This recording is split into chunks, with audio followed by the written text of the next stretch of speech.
a UK composer and the founder and director of Illuminate Women's Music.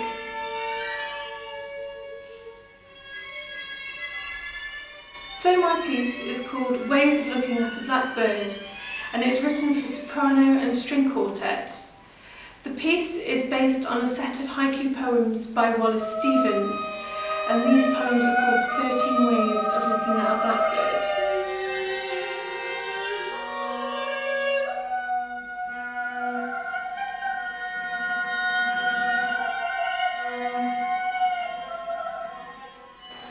I've taken a selection of the poems to set, and each of these miniature forms creates a very small movement.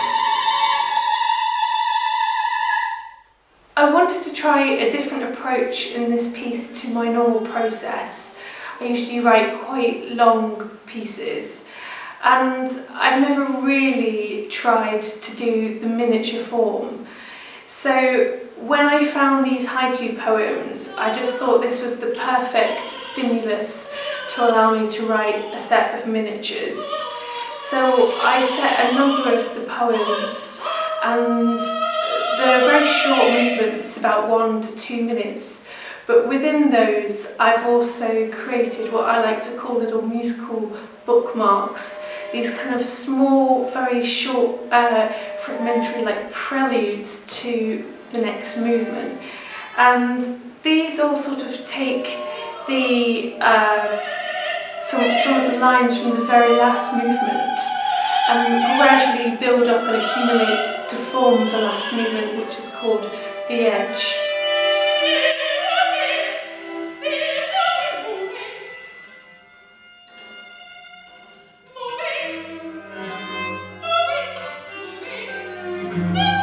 So the very first poem that I set was the first poem within Wallace Stevens' sequence of 13 Ways of Looking at a Blackbird, and I've given it the title Snape Maltings.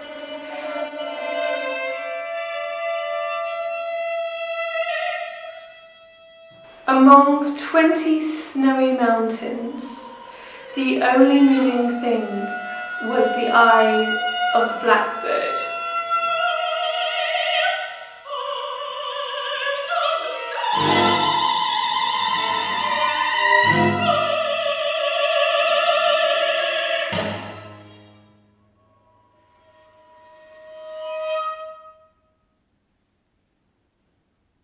The second of Wallace Stevens' poems I decided to give the title Free Minds. There's lots of imagery and words regarding free, and in the way I've written it, I keep referring to this trio feeling. There's only 3 of the string instruments playing, and there's often entries one after another in phrases that are repeated 3 times. And the idea is to reference to the idea of free minds, there's 3 bodies, there's 3 blackbirds, and within this you hear 3 different blackbird calls within the music. You have the song of the blackbird, you have the flight call of the blackbird, and you also have the alarm call of the blackbird.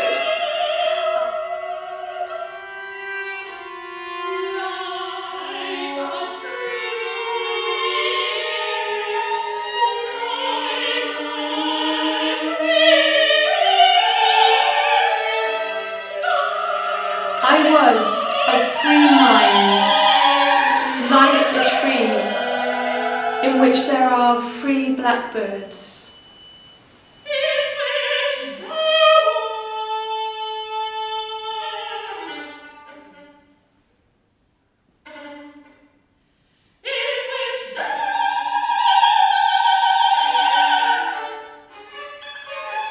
The third poem I set was a very much shorter poem of Wallace Stevens, and I wanted to have really contrasting movements within this miniature form. That was something I really wanted to do if I was going to write a set of pieces that were based on smaller movements, and I really wanted to create huge musical contrast and character between them. And so from some of the words within the poem, I decided to call this the pantomime. And it really has lots of movement imagery, and it's meant to become more and more ridiculous, as though you're in a pantomime. And the soprano has these box material, this aleatoric material that she cycles round. And once she's gone round the cycle once, then it's up to her thereafter to pick different boxes at random. And the idea is that no two performances of this particular movement will be the same. The movement is only soprano and cello. And again, the cello has this kind of box material that gets more and more absurd as they go through the movement.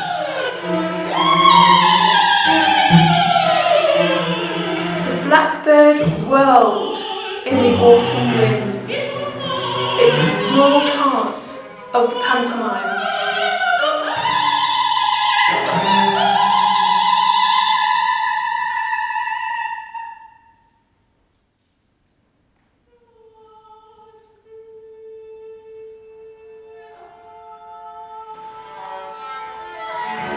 The next movement I set was number 6 of Wallace Stevens' poems. Again, he has no official titles for these movements, but I decided, again based on the text, to call this Barbarous Glass. And there's all this very sort of still, icy imagery within it, a kind of wintry scene, very isolated in its feeling. And so you get all these very high harmonic strings, very sustained, and very, very slow, to sort of give this sense of stillness within this landscape.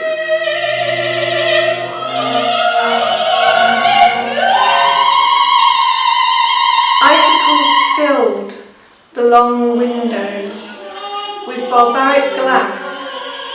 The shadow of the blackbird crossed it to and fro.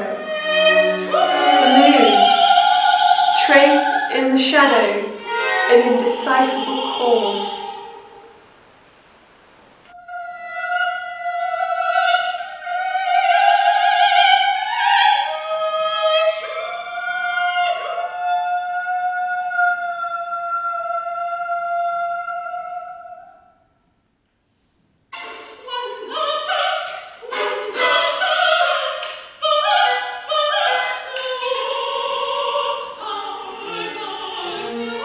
And finally I set Wallace Stevens' poem number 9. Again, it doesn't have a title, but I've given my own title to it, The Edge.